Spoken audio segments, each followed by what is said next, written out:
ఓం శాంతి 31 March 2024 యొక్క అవ్యక్త మురళి ఆధారంగా వైరాగ్య వృత్తితో సాధనను పెంచుకునే యోగాభ్యాసం చేద్దాము. ఓం శాంతి. నేనొక జ్యోతిర్బిందు ఆత్మను. బాప్దాదాకు అతి ప్రియమైన సంతానాన్ని. నా హృదయంలో స్నేహసాగరుడైన బాప్దాదా పట్ల అమితమైన ప్రేమ ఉంది.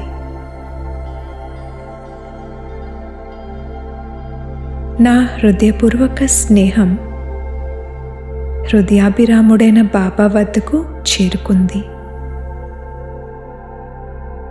బాప్దాదా నాకు ఎంతో ప్రేమతో దృష్టి ఇస్తున్నారు.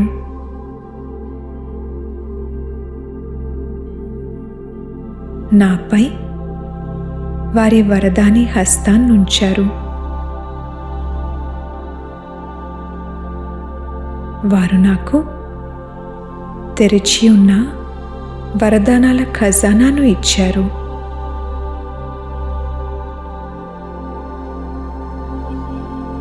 నాకు స్నేహం మరియు సమర్థత యొక్క వరదానాలను ఇస్తూ ఉన్నారు.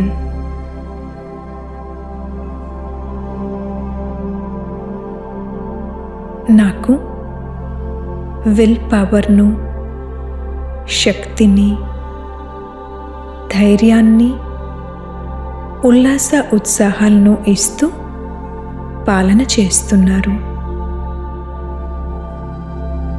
బాప్దాదా నాకు బ్యాక్ బోన్. వారు నాకు సదా కోసం సహచరులు. తల్లి సమానంగా రాత్రింబవళ్ళు నా బాగోగులు చూసుకుంటున్నారు.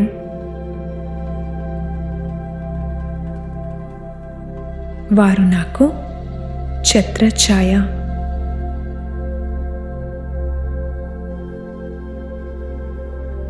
వారు నా నుండి వేరుగా లేరు. కేవలం గుప్త రూపంలో కార్యం చేస్తున్నారు.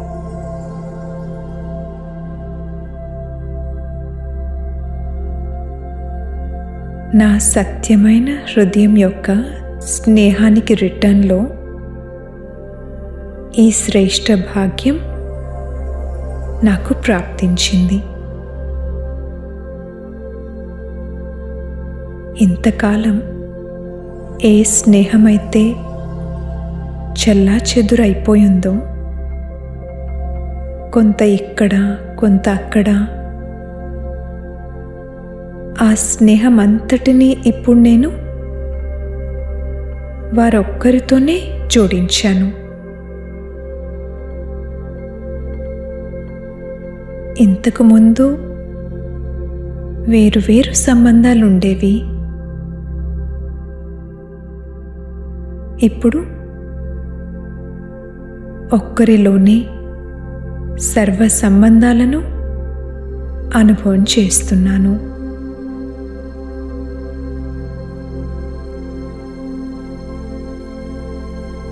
నాకైతే బాబాయే సర్వస్వం.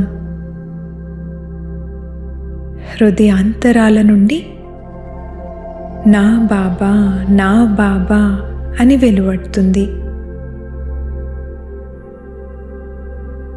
నా బాబా ఎంత అద్భుతమైనవారు, ప్రియమైనవారు, కళ్యాణకారి. స్నేహానికి రిటర్న్లో వారు నాకు బాబా సమానంగా అయ్యే లక్ష్యాన్ని ఇస్తున్నారు. బాబా ఇస్తున్న లక్ష్యాన్ని నేను స్వీకరిస్తున్నాను. ఇప్పటి నుండి ఇక నా లక్షణాలు కూడా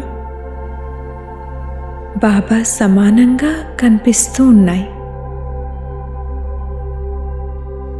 నా నడత, నడవడిక, ముఖము, నయనాలు, మాటలు, వైబ్రేషన్స్ బాబా సమానంగా అలౌకికంగా అవుతూ ఉన్నాయి. నా ద్వారా బాబాను ప్రత్యక్షం చేసేందుకు నేను సిద్ధంగా ఉన్నాను. నేను శ్రేష్ఠ దేవాత్మను, పావనాత్మను. ఇది ప్రత్యక్షత సమయం, అంతిమ సమయం. నా హృదయంలో అనంతమైన వైరాగ్య వృత్తి ఇమర్జ్ అవుతూ ఉంది. ఇప్పుడిక నా అటెన్షన్ సాధనాల నుండి పక్కకు వచ్చి సాధన వైపుకు వెళ్తుంది. అవసరానికి మించి ఏ సాధనాలైతే ఉన్నాయో వాటన్నింటి నుండి నా మనసు డిటాచ్ అవుతూ ఉంది. నేను సాధనాలకు వశమైన ఆత్మను కాను. నేను సాధనలో ఉండే ఆత్మను. వర్తమాన ప్రపంచంలో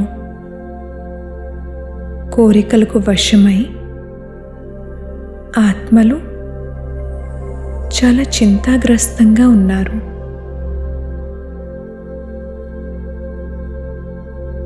విశ్వాత్మల కళ్యాణం కొరకు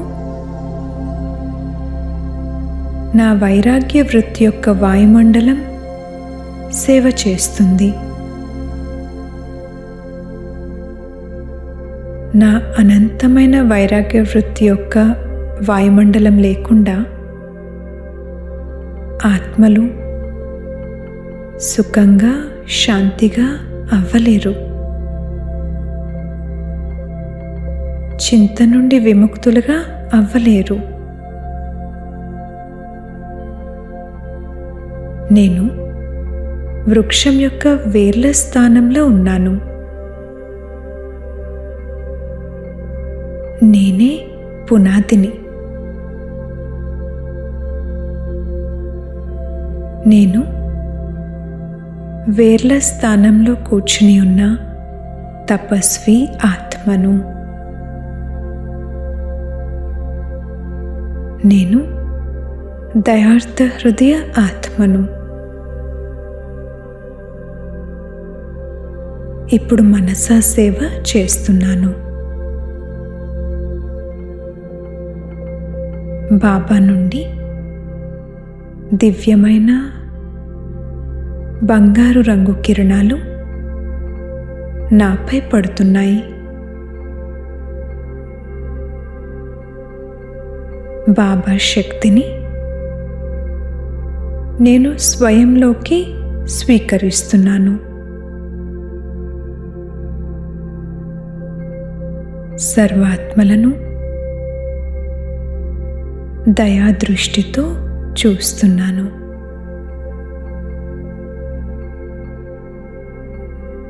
నా నుండి తెల్లటి బంగారు తరంగాలు వెలువడుతూ ఉన్నాయి.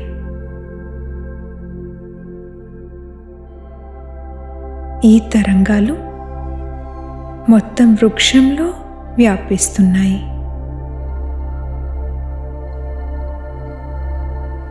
సర్వాత్మలలో వైరాగ్య వృత్తి జాగృతమవుతూ ఉంది. వారంతా కోరికల నుండి విముక్తులవుతూ ఉన్నారు. ఇప్పుడు సమయం సమీపంగా వస్తూ ఉంది. సర్వాత్మల అటెన్షన్ ఇప్పుడు బాబా వైపుకు వెళ్తుంది. సర్వాత్మలు బాబాను తెలుసుకుంటున్నారు. వారి బుద్ధి ఇప్పుడు బాబాతో జోడించబడుతుంది.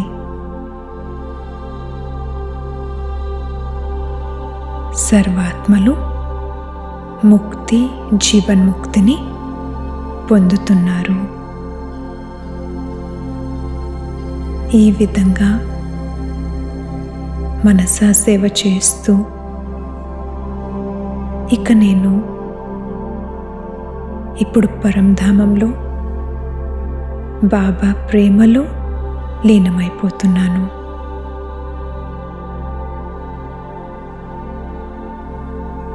ఓం శాంతి.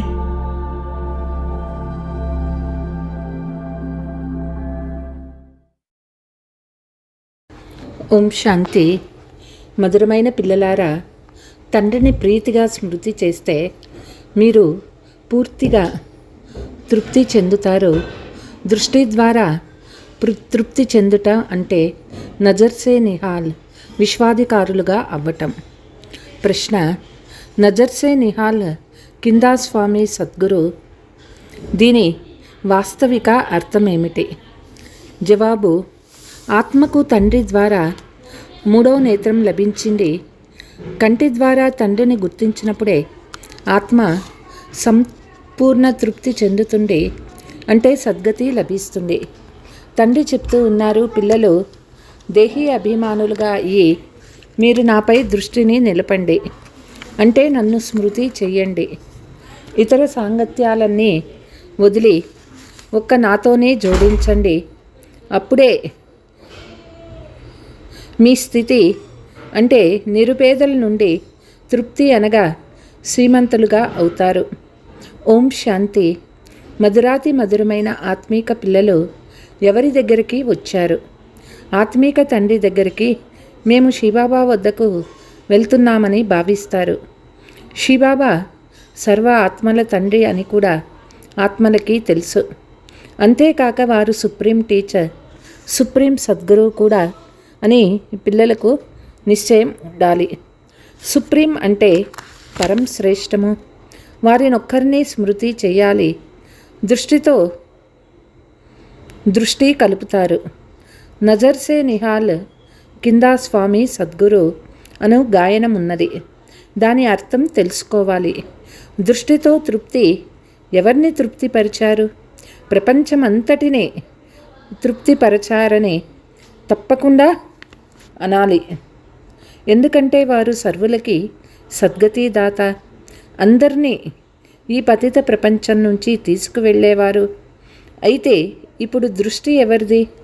ఈ కన్నులతో చూసే దృష్ట కాదు, జ్ఞాన మూడవ నేత్రము లభిస్తుంది. దాని ద్వారా మీరు ఆత్మలందరి తండ్రి అని ఆత్మ తెలుసుకుంటుంది. తండ్రి ఆత్మలకు సలహా ఇస్తూ ఉన్నారు, తండ్రి స్మృతి చేయండి. తండ్రి ఆత్మలకు అర్థం చేయిస్తూ ఉన్నారు. ఆత్మలే పతితంగా తమో ప్రధానంగా అయ్యాయి. ఇప్పుడిది మీది 84వ జన్మ. తప్పకు పూర్తి అవ్వాలి. కల్పకల్పము పాత ప్రపంచం నుండి కొత్త ప్రపంచం తయారవుతుంది. మళ్ళీ కొత్త ప్రపంచం పాతదిగా అవుతుంది. పేర్లు కూడా వేరువేరుగా ఉన్నాయి. కొత్త ప్రపంచం పేరు సత్యయుగము. మొదట మీరు సత్యయుగంలో ఉండేవారు. తర్వాత పునర్జన్మలు తీసుకుంటూ 84 జన్మలు గడిపారని తండ్రి అర్థం చేయిస్తూ ఉన్నారు. ఇప్పుడు మీ ఆత్మ తమో ప్రధానంగా అయిపోయింది. తండ్రిని స్మృతి చేస్తే పూర్తిగా తృప్తి చెందుతారు. తండ్రి సన్ముఖంలో చెప్తూ ఉన్నారు, నన్ను స్మృతి చేయండి. నేను ఎవరు? పరంపిత పరమాత్మను. తండ్రి చెప్తూ ఉన్నారు, పిల్లలు దేహీ అభిమానిగా అవ్వండి. దేహాభిమానులుగా అవ్వకండి. ఆత్మాభిమానిగా అయ్యి తండ్రితో దృష్టిని జోడిస్తే మీరు సంపూర్ణంగా తృప్తి చెందుతారు. తండ్రిని స్మృతి చేస్తూ ఉండండి. ఇందులో ఏ కష్టమూ లేదు. చదివేది ఆత్మనే, పాత్ర అభినయించేది కూడా ఆత్మనే. ఆత్మ ఎంతో చిన్నది. మీరు ఇక్కడికి వచ్చినప్పుడు 84 జన్మల పాత్రను అభినయిస్తారు. మళ్ళీ అదే పాత్రను రిపీట్ చేయాలి. 84 జన్మల పాత్ర అభినయిస్తూ ఆత్మ పతితమైపోయింది. ఇప్పుడు ఆత్మలో కొద్దిగా కూడా శక్తి లేదు. ఇప్పుడు ఆత్మ అసంతృప్తిగా ఉన్నది. ఆత్మ ఇప్పుడు అన్నీ పోగొట్టుకొని నిరుపేదగా ఉన్నారు. ఇప్పుడు తృప్తిగా సంతుష్టంగా ఎలా చేయాలి? ఈ పదము భక్తి మార్గంలోనిది. ఇప్పుడు తృప్తిగా సంతుష్టంగా ఎలా అవ్వాలి? ఈ పదము భక్తి మార్గంలోనిది. దీనిని గురించి తండ్రి అర్థం చేయిస్తూ ఉన్నారు. వేదాలు, శాస్త్రాలు, చిత్రాలు మొదలైన వాటిపై కూడా అర్థం చేయిస్తారు. మీరు ఈ చిత్రాలను శ్రీమతం అనుసరించి తయారు చేశారు. ఆసురీ మతంను అనుసరించి అనేక చిత్రాలు ఉన్నాయి. అవన్నీ మట్టితో లేక రాతితో తయారు చేసినవి. ఆ చిత్రాలకు ఎటువంటి కర్తవ్యమూ లేదు. ఇచ్చటైతే తండ్రి వచ్చి పిల్లల్ని చదివిస్తూ ఉన్నారు. భగవాను వాచ అనగా ఇది వారు ఇచ్చిన జ్ఞానం కదా. విద్యార్థులకు వీరు ఫలానా టీచర్ అని తెలుసు.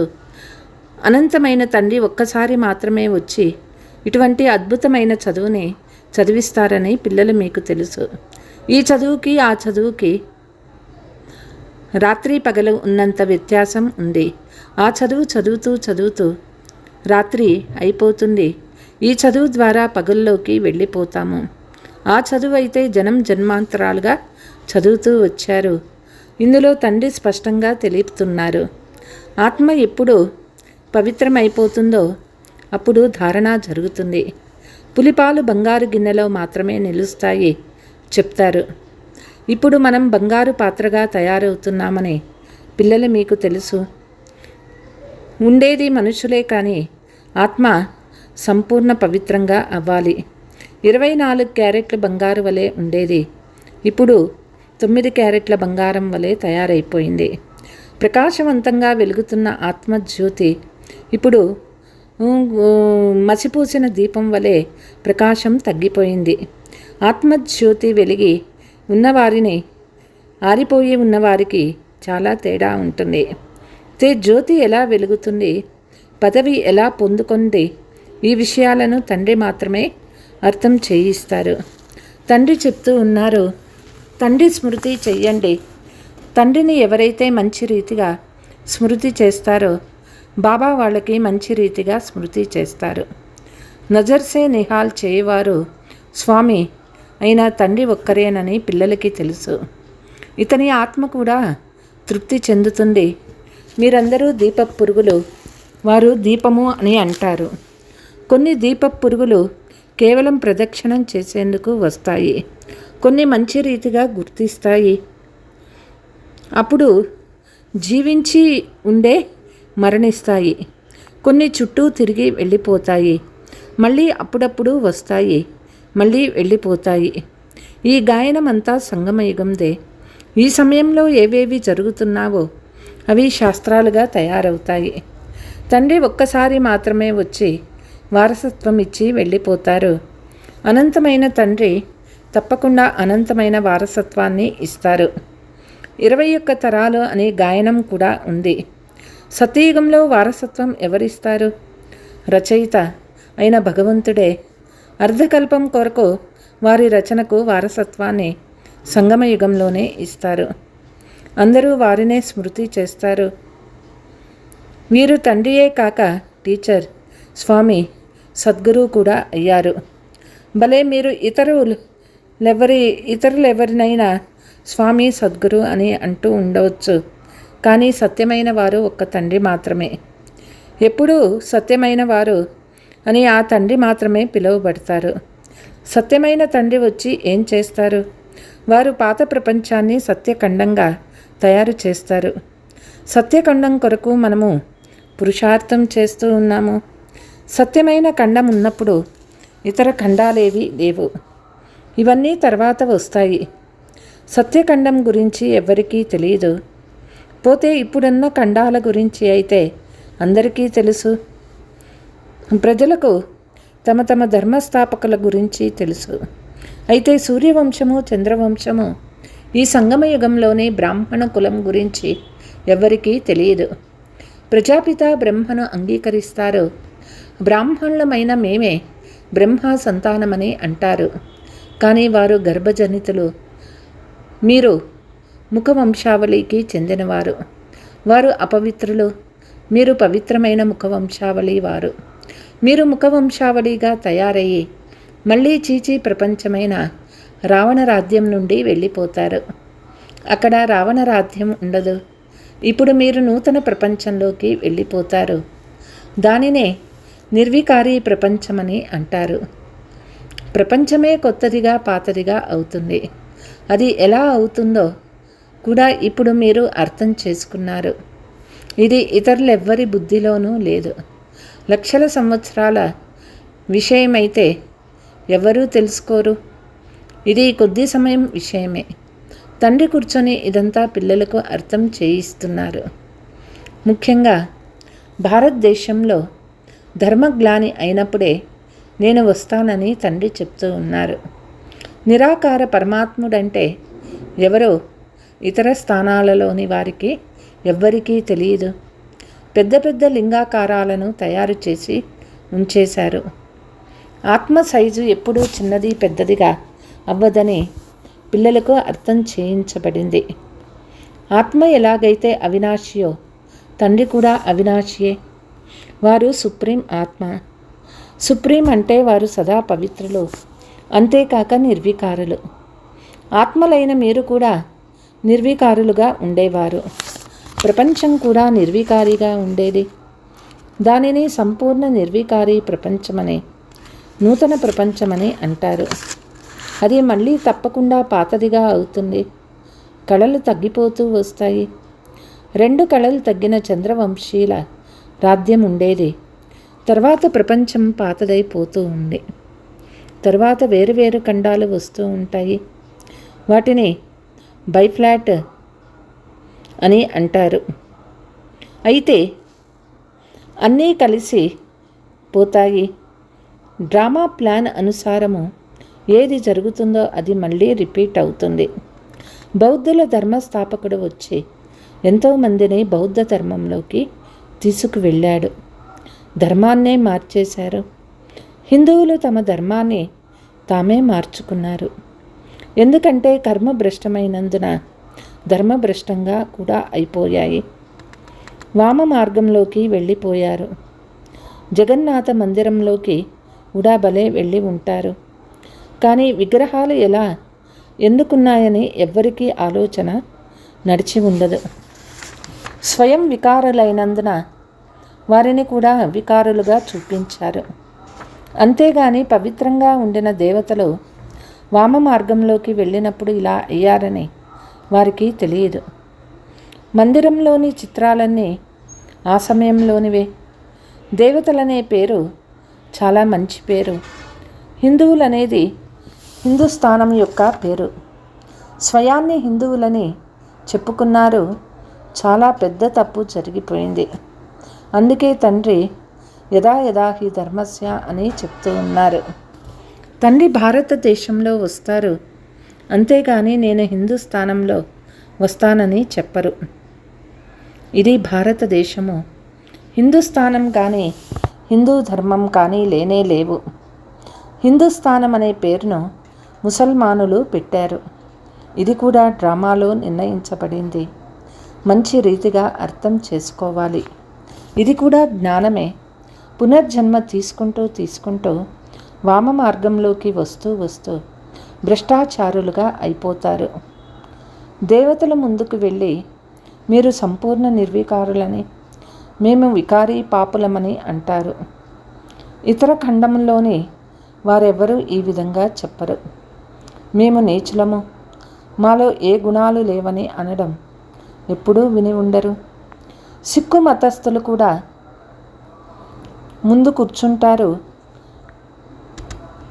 ఓ నానక్, మీరు నిర్వికారులము, మేము వికారులము అని ఎప్పుడు అనరు. నానక్ చూపించిన మార్గం వారు కంకణం ధరిస్తారు. అది నిర్వికారతకు గుర్తు. అయితే వికారాలు లేకుండా ఉండలేరు.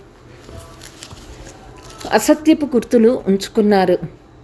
ఎలాగైతే హిందువులు పవిత్రతకు గుర్తుగా జంధ్యాన్ని ధరిస్తారో అలా వారు కంకణాన్ని ధరిస్తారు. ఈ సమయంలో ధర్మాన్ని కూడా గౌరవించరు. ఇప్పుడు భక్తి మార్గం నడుస్తూ ఉంది. దీనిని భక్తి సాంప్రదాయం అని అంటారు. జ్ఞాన సంప్రదాయము సత్యయుగంలో ఉంటుంది. సత్యయుగంలోని దేవతలు సంపూర్ణ నిర్వికారులు. కలియుగంలో ఒక్కరు కూడా సంపూర్ణ నిర్వికారులుగా ఉండరు.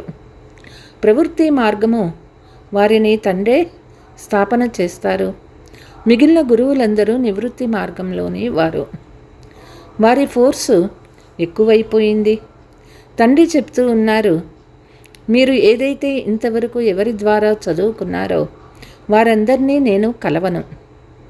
నేను వచ్చినప్పుడు అందరినీ నజర్సే నిహాల్ చేస్తాను. నజర్సే నిహాల్ కింద స్వామి సద్గురు అనే గాయనం కూడా ఉన్నది. ఇక్కడికి మీరు ఎందుకు వచ్చారు? సంపూర్ణ తృప్తి చెందేందుకు, విశ్వాధికారులుగా అయ్యేందుకు వచ్చారు. తండ్రిని స్మృతి చేస్తే తృప్తి చెందుతారు. ఇలా చేసినందున మీరు ఇలా తయారవుతారని ఎవ్వరూ చెప్పరు. మీరు ఇలా తయారవ్వాలని తండ్రి మాత్రమే చెప్తారు. వీరు లక్ష్మీనారాయణులుగా ఎలా అయ్యారో ఎవరికీ తెలియదు. పిల్లలు మీకు తండ్రి అన్ని విషయాలు అర్థం చేయిస్తారు. ఇతడే 84 జన్మలు తీసుకొని పతితమయ్యారు. మళ్ళీ మనల్ని ఇలా తయారు చేసేందుకు వచ్చారు. తండ్రి తమ పరిచయం కూడా ఇస్తారు. దృష్టితో తృప్తి కూడా పరుస్తారు. ఇలా ఎవరి గురించి చెప్తారు? ఒక్క సద్గురువు గురించి మాత్రమే చెప్తారు. ఆ గురువులు అనేక మంది ఉన్నారు. మాతలు అబలలు చాలా అమాయకులు. వీరందరూ భోలానాథుని పిల్లలు. శంకరుడు 3వ నేత్రం తెరిస్తే వినాశం అయిపోతుందని చెప్తారు. ఇది కూడా పాపమే కదా. తండ్రి ఎప్పుడూ ఎటువంటి పని చేయమని ఆదేశం ఇవ్వరు. వినాశనం ఇతర వస్తువుల ద్వారా అవుతుంది కదా.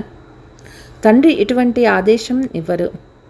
అవన్నీ సైన్స్ వారు తయారు చేసేస్తారు. వారికి మా కులంను నాశనం చేసుకుంటున్నామని కూడా తెలుసు. వారు కూడా డ్రామాలో బంధింపబడి ఉన్నారు. వదిలిపెట్టలేరు. ఎంతో పేరు ప్రతిష్టలు తెచ్చుకుంటారు. చంద్రునిపైకి వెళ్తారు. కానీ లాభమేమీ లేదు. మధురాతి మధురమైన పిల్లలు, మీరు కూడా తండ్రితో దృష్టి జోడించండి. లేక ఓ ఆత్మలారా, తండ్రిని స్మృతి చేస్తే తృప్తి చెందుతారు. బాబా చెప్తూ ఉన్నారు, ఎవరైతే నా కొరకు సేవ చేస్తారో నేను కూడా వారిని స్మృతి చేస్తాను. అందుకే వాటికి శక్తి లభిస్తుంది. మీ అందరూ ఇక్కడ కూర్చొని ఉన్నారు. ఎవరు నిహాల్ అయిపోతారో వారే రాజులుగా అవుతారు. ఇతర సాంగత్యాలను వదిలి ఒక్కరితోనే జోడించమని గాయనం కూడా ఉంది. ఆ ఒక్కరు నిరాకారులు. ఆత్మ కూడా నిరాకారమే. తండ్రి చెప్తూ ఉన్నారు, ఒక్కరిని స్మృతి చెయ్యండి. మీరు స్వయంగా ఓ పతిత పావన అని పిలుస్తారు. అయితే ఎవరిని పిలిచారు? బ్రహ్మ నా విష్ణువునా, లేదా బ్రహ్మనా విష్ణువునా శంకరున్నా? వీరెవ్వరినీ కాదు. పతిత పావనులు శివబాబా ఒక్కరే. వారు సదా పవిత్రంగా ఉంటారు. వారు సర్వశక్తివంతులని అంటారు. ఆ తండ్రి మాత్రమే సృష్టి ఆది మధ్యాంతాల జ్ఞానాన్ని ఇస్తూ ఉన్నారు. వారికి సర్వశాస్త్రాలు తెలుసు. ఆ సన్యాసులు శాస్త్రాలు మొదలైన వాటిని చదివి టైటిల్స్ తీసుకుంటారు. తండ్రికైతే ఇంతకుముందు బిరుదులున్నాయి. వారు చదివి బిరుదులు తీసుకోరు. अच्छा, मीठे मीठे सिकीलते बच्चों प्रति मात पिता बाप दादा का याद प्यार और गुड मॉर्निंग. रूहानी बाप के रूहानी बच्चों को नमस्ते. हम रूहानी बच्चों के रूहानी मात पिता बाप दादा को याद प्यार गुड मॉर्निंग, नमस्ते नमस्ते. क्षमा, परम ज्योति, పై జీవించి ఉండే మరణించే దీపపు పురుగు అవ్వాలి. కేవలం ప్రదక్షిణం చేసేవిగా కాకూడదు. ఈశ్వరీయ చదువును ధారణ చేసుకేందుకు బుద్ధిని సంపూర్ణ పావనంగా చేసుకోవాలి. ఇతర సాంగత్యాలన్నీ తెంచి ఒక్క తండ్రి సాంగత్యంలో ఉండాలి. ఒక్కరి స్మృతి ద్వారా స్వయాన్ని పరివర్తన చేసుకోవాలి. వరదానము: హృదయం యొక్క అనుభూతి ద్వారా హృదయాభిరాముని ఆశీర్వాదాలను ప్రాప్తి చేసుకునే స్వపరివర్తక్ భవ. స్వయాన్ని పరివర్తన చేసుకునేందుకు 2 విషయాలు సత్యమైన మనస్సుతో అనుభవం చేయాలి. స్వయంలోని బలహీనతల్ని అనుభూతి చేసుకోవటం, పరిస్థితులు లేక వ్యక్తులు ఎవరైతే నిమిత్తంగా అవుతారో వారి కోరిక మరియు మనోభావనలను అనుభూతి చేసుకోవటం, పరిస్థితి యొక్క పరీక్షకు కారణం తెలుసుకొని అందులో స్వయాన్ని పాస్ చేసుకునేందుకు శ్రేష్ఠ స్వరూపం యొక్క అనుభూతి ఉండాలి. స్వస్థితి శ్రేష్టమైనది, పరిస్థితి అనేది ఒక పరీక్ష. ఈ అనుభూతి సహజంగా పరివర్తన చేయిస్తుంది. అంతేకాక సత్యమైన హృదయంతో అనుభవం చేస్తూ దిలారాముని ఆశీర్వాదాలు ప్రాప్తిస్తాయి. స్లోగన్: ఎవరైతే ఎవరు రెడీగా అయ్యి ప్రతి కార్యంలో చిత్తం ప్రభు నేను హాజరైనాను అని అంటారో వారే వారసులు అవుతారు. అచ్చా. ఓం శాంతి.